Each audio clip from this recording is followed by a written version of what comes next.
Bismillahirrahmanirrahim. Assalamualaikum warahmatullahi wabarakatuh. Selamat datang kembali di media pembelajaran online saya di channel M Syafi'i. Baik teman-teman, pada kesempatan hari ini kita akan membahas tentang socket variation and material, ya, masih dalam mata kuliah ankle disarticulation prosthetic, teman-teman ya. Kemudian selanjutnya adalah pembahasannya dimana variasi dari desain soket dan juga material pada ankle disarticulation prosthetic mempunyai 3 karakter, ya. Yang pertama yaitu dengan bentuknya yang bulbous, ya, distal end pada bagian ujung dari stump. Kemudian ada suspension, ya, dan juga ada distal end bearing. Jadi teman-teman di sini untuk 3 istilah ini saya yakin teman-teman sudah mulai sering mendengar, ya, jadi tidak asing lagi. Itu yang saya harapkan. Jadi untuk karakter yang pertama, ya, ini adalah bulbous, ya, distal end, adanya bentuk dari stump yang bulbous pada ujung stumpnya. Nah itu, ya, itu karakternya. Artinya kita harus memahami sejak awal, kita harus memahami bahwa memang pada bagian dari ujung stump, ya, bagian distalnya itu adalah bulbous, ya, begitu teman-teman ya. Kemudian karakter yang kedua, kita juga mudah memahami bahwa di amputasi ankle disarticulation ini adalah dia memiliki kelebihan, ya, atau karakter yaitu self assessment, suspension, ya. Self assessment adalah mampu untuk sebagai kunci, ya, mengunci pada bagian dari stump itu sendiri, di mana letaknya yaitu di supramalleolus, ya, begitu. Kemudian distal end bearing. Jadi kita juga memahami bahwa pada kasus untuk amputasi ankle disarticulation ini adalah dia mampu untuk end bearing. Apa itu? Menumpu. Pada dasarnya itu, ya.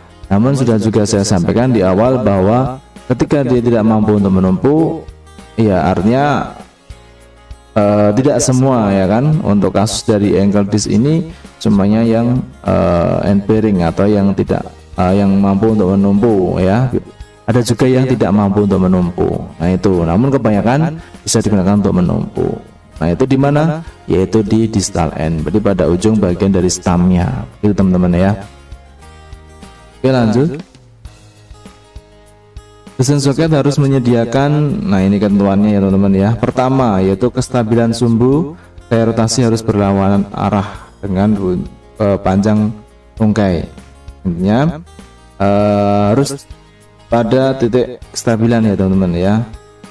Itu yang harus kita PR, ya, untuk kita pastikan kepada pasien.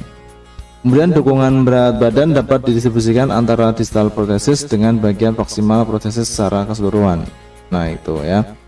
Jadi yang namanya berat badan, ya, ini adalah bagian dari untuk tumpuan pada soket, ya, yang memang yang pertama adalah dia di bagian bawah jika dia end bearing, ya, distal end of stumpnya. Namun jika tidak mampu untuk menumpu di ujungnya, kita alihkan di mana? Patella tendon, gitu ya, di patella tendon. Nah itu mana selain itu juga pada permukaan di area soket, ya, dinding soket itu juga merupakan bagian dari tumpuan, ya, berat badan. Namun untuk secara persentasenya akan berbeda jika dibandingkan dengan di end of stump atau ujung dari stumpnya itu, ya teman-teman ya. Kemudian yang ketiga itu ada dispersi gaya yang ada pada tumit dapat dicapai melalui kontak dari tumit hingga ke atas gastrocnemius, ya. Ini adalah sebuah gaya yang ditimbulkan pada soket, ya, di saat dia mulai digunakan untuk berjalan atau dinamik, ya. Tuh. Kemudian berikutnya adalah 3 jenis, ya, desain dari soket ankle disarticulation putih. Itu apa saja? Yang pertama ada konvensional desain, leather and steel, ya, dari bahan yang kulit dan juga besi. Ini adalah namanya konvensional desain, ya teman-teman ya, udah tahu ya. Jadi ada konvensional. Kemudian ada panel opening socket. made of polypropylene atau GRP. Jadi yang kedua jenisnya dari soket itu bisa dengan panel opening ya, panel opening soket yang mana terbuat dari plastik PP ataupun juga dari laminasi ya, atau istilahnya dengan GRP ya. Nah itu teman-teman ya. Kemudian untuk yang ketiga ada bentuk yang push fit ya, soket dengan pilot atau EVA liner and polypropylene atau GRP soket. Jadi yang ketiga bentuknya dari soketnya adalah namanya push fit ya, push fit soket. Nah, mana ini bisa juga bisa digunakan dengan dari bahan plastik ya, polypropylene ataupun dengan laminasi GRP tadi itu. Hanya saja nanti pada tiap desain ini akan memiliki kekurangan dan kelebihannya. Ya, artinya akan memiliki karakter ya juga dengan berdasarkan dari kondisi stam pasien. Itu teman-teman ya. Berikutnya adalah trimline. Jadi trimline pada angle distal lesson protesis adalah hampir sama dengan desain soket pada transtibial gitu ya. Khususnya memang untuk yang non bearing persis dengan transtibial. Ya, perbedaannya terletak pada posterior trimline yang harus turun atau lebih rendah sekitar 2-3 cm. Ya, jadi ini ketentuannya teman-teman ya. Jadi ketika nanti di TT untuk yang di AD otomatis nanti akan trimline-nya lebih bawah atau turun sekitar 2-3 cm dari trimline-nya di transtibial begitu teman ya. Tinggi dari pusat trimline akan menekan protesis ke arah stam ketika lutut difleksikan. Ini dikarenakan tekanan yang bisa saja terasa sakit pada area suspensi. Jadi memang adanya sebuah pengurangan yang tadi itu turun ya, artinya sekitar 2-3 cm dengan tujuan supaya nanti tidak ada penekanan ya, gitu, tidak ada penekanan yang menekan protesis ke arah stam ketika lutut difleksikan ya, supaya nanti tidak terjadi sebuah penekanan ya di saat posisi ini difleksikan gitu. Pertimbangan kedua adalah bahwa bagian distal dari stam adalah tumpuan berat badan, sehingga bagian itu perlu dijaga karena pada bagian maksimal juga akan menumpuk ke bagian itu, sehingga jika suspensi bisa mencapai malus dengan baik maka tidak diperlukan fitur suspensi yang lain. Itu ya teman-teman ya, silahkan diperhatikan. Yang pertimbangan yang kedua bahwa untuk bagian distal dari stam adalah tumpuan berat badan, itu yang pasti jika nanti dia mampu untuk menumpuk ya, sehingga bagian itu perlu dijaga karena pada bagian maksimal juga akan menumpuk ke bagian itu ya. Sehingga di sini kita harus pahami bahwa untuk apa itu pada tumpuannya ya, untuk di AD ini bisa di ujung stamnya gitu ya. Namun untuk nanti dalam proses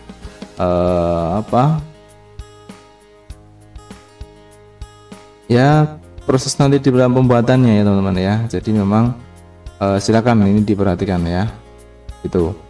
Kemudian lanjutnya adalah conventional design leather and steel. Jadi mulai dalam pembahasan desain tadi itu yang malah yang pertama mulai dari konvensional desain ya, dari desain konvensional yang mana terbuat dari kulit ataupun besi. Metode sebelumnya untuk membuat ankle disarticulation protesis dan termasuk perangkat lainnya adalah dari kulit maupun dari jenis baja. Dalam desain ini kebagian kulit akan membentuk soket dan leg up untuk memungkinkan browning dan drop. Nah gitu ya teman-teman ya. Jadi ini adalah full dari murni kulit ya, bisa nanti dengan sapi atau kambing atau untuk yang imitasi itu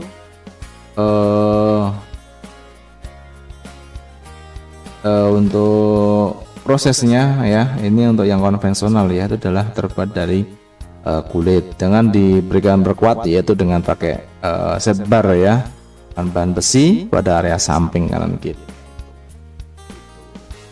Harus sangat kuat, jadi set barnya harus sangat kuat untuk menahan kekuatan yang mungkin terlalu lebih di seluruh tubuh pada saat stand pace itu pertama ya. Jika protesis ini tidak cocok untuk lingkungan basah karena kulit menyerap kelembapan dan dapat membusuk, sedangkan juga bisa terbakarat. Set bar pun juga bisa berkarat meski secara kosmetik baik, namun proses seperti ini sangat berat digunakan. Itu ya. Kelemahannya di situ berkaitan dengan konvensional. Jadi teman-teman sudah memahami. Nah, indikasinya bagaimana terhadap tadi yang berkaitan dengan apa ini tadi? Konvensional, karena indikasinya apa? Indikasinya yaitu tidak ada. Kemudian untuk kontraindikasinya belum tentu ada fitur lain tersedia karena memang langka tadi. Kemudian keuntungan dan kekurangannya adalah tidak tahan lama, kosmetik berat, ya, kulit tidak cocok, saja alergi gitu kan teman-teman ya. Kemudian untuk lingkungan basah dan lembab dan sulit untuk produksi untuk yang tidak total kontak. Ya, itu adalah salah satu kelemahan berkaitan dengan desain yang konvensional ini. Bisa tidak untuk lebih mengarahkan ke situ ya. Saya mencoba untuk dengan bahan yang GRP, propylene. Tuh. Kemudian berikutnya adalah dengan panel opening. Ya, desain dari soket yang kedua itu panel opening ya. Di mana bagian dinding soket itu dipotong untuk memberikan bagian stam melalui bagian sempit dan kemudian dimasukkan kembali ke dalam untuk memberi suspensi. Ya, jadi bentuknya yang ditandai di sini ya, jadi dibuka dari bagian bawah ya, dibuka seperti ini. Nanti akan masuk stam dari atas dan mulai nanti di area permukaan yang memang sempit. Karena dengan kita sudah ada lakukan pembukaan, nanti otomatis akan bisa masuk karena di sini kita buka. Kemudian kalau sudah sampai di bawah, sudah masuk ke dalam permukaan, nanti tinggal kita tutup di sini. Ya. Kemudian panel opening ini sekali biasanya, tetapi biasanya sering digunakan ya untuk panel opening ini, tapi tidak selalu dibuat tanpa menggunakan pilot liner jika pasien membutuhkan banyak lapisan atau shock absorber senior dapat dibuat. Jadi gitu ya ketentuannya teman-teman ya, silakan pahami ya bahwa ini adalah jenis soket yang panel opening ya, panel opening itu. Kemudian dari indikasi ya dari panel opening ini adalah yang pertama, desain terbuat untuk beberapa orang dengan tangan yang lemah dan kelihatan terlalu banyak berkeringat atau no liner ya, artinya untuk berkendara sampai di linernya. Jadi tidak direkomendasikan untuk yang berkeringat menggunakan liner atau foam ya, yang tadi untuk sebagai hardnya tadi itu woodnya. Kemudian kontraindikasinya adalah jika dibuat tanpa menggunakan liner atau liner, sisa anggota gerak sensitif di kontraindikasi mungkin tidak nyaman untuk orang-orang besar. Itu adalah satu kontraindikasi ya, teman-teman silahkan untuk juga diperhatikan. Kemudian untuk keuntungannya, jika tidak menggunakan liner, angka dijaga tetap tipis, mudah dibuat, mudah untuk dipakai dan dilepas ya. Kemudian kerugiannya adalah koreksi terbatas. Strap diperlukan untuk menahan panel kosmesis, bisa dikompromikan dengan panel strap. Panel melemahkan struktur soket atau PP ya, jadi gitu. Nah, nanti dia kerugian dengan kondisi yang panel opening ini tadi itu. Kemudian yang ketiga ya dari 4 urutannya, yaitu ada post fit socket. Jenis dari soket ya, ini terbuat dari pellet atau bahan yang sejenis seperti soket liner. Liner dibuat untuk mengepiskan stam yang sempit atau dengan foam ya, kita sebutnya dengan menggunakan foam.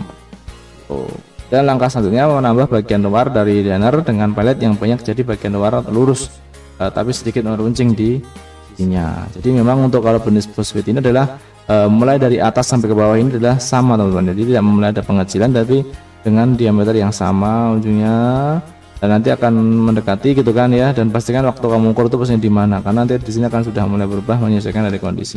Namun untuk posisinya tetap dengan bagaimana tadi 90 derajat ya, artinya tetap posisinya tegak ya. Namun untuk mulai dari bentuk yang post fit ini dia akan lebih ke arah melingkar ya, selindir gitu kan ya, untuk bagian dari soket, hard soketnya. Karena memang untuk di softnya nanti di sini akan diberikan ganjelan foam, bisa keseluruhan sampai dia benar-benar membentuknya sama sejajar gini. Tinggal nanti di sini akan menyesuaikan pakai foam, dan itu bisa nanti to foot untuk memaksakan dia masuk. Berikutnya adalah berkaitan dengan indikasi. Jadi indikasinya untuk yang post fit ini adalah obesitas ya, kegemukan lebih direkomendasikan untuk orang yang takut sensitif ya, anggota geraknya. Untuk dites, dicobakan, ternyata tidak mau. Ya, untuk merekomendasikan. Kemudian untuk indikasinya adalah kebersihan buruk, terlalu banyak keringat, lanjut usia dengan tangan yang lemah, fungsi tangan lemah atau penglihatan. Hypermobile bed ya gitu ya. Ya, dengan padding ya atau ganjalan tadi. Kemudian keuntungannya mudah diubah, tidak memerlukan strap, kemudian strong ya itu kan. Nah itu paham ya teman-teman ya. dari gantungan dengan penggunaan ankle disc atau laser untuk yang yang post fit ya teman-teman ya, post fit. Untuk kelemahannya, Cosmosis Compromise Sorghum Ankle sudah dipakai dan dilepas, jelas itu untuk kondisi yang bulbous ini bang seperti itu, namun nanti tetap ada caranya teman ya. Kemudian berikutnya adalah material. Jadi material yang digunakan dalam proses pembuatan ankle disc ultrasound prosthesis itu apa saja? Yang pertama yaitu glass reinforced plastic atau GRP. Dari laminasi resin katalis yang dengan ukurannya adalah menyesuaikan dari kondisi stamnya atau besar kecilnya itu ya teman-teman ya, beberapa nanti untuk takarannya. Kemudian untuk yang kedua yaitu polipropilin, berkaitan dengan pembuatan ini bisa dengan menggunakan plastik ya maupun dengan laminasi GRP tadi itu ya teman-teman ya. Kalau propilin ya bisa nanti dengan kampus, nanti diorder dulu ya, digunakan nanti dilaporkan. Artinya adalah untuk polipropilin ya, itu jenisnya atau bahannya.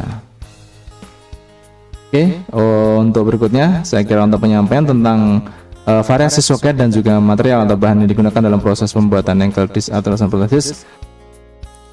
Baik, untuk materi saya cukupkan sampai di sini. Saya harapkan teman-teman sudah bisa memahami. Namun jika dirasa belum bisa, silakan untuk teman-teman selalu untuk menyimak video pembelajaran online dari saya ini, dan ataupun bisa melalui buku panduan ya yang sudah saya bagikan. Dan saya harapkan apa yang telah saya sampaikan ini dapat bermanfaat ya, dan saya ucapkan mohon maaf jika belum bisa memahamkan teman-teman semuanya. Saya akhiri, selamat beraktivitas, semoga sehat selalu. Assalamualaikum warahmatullahi wabarakatuh.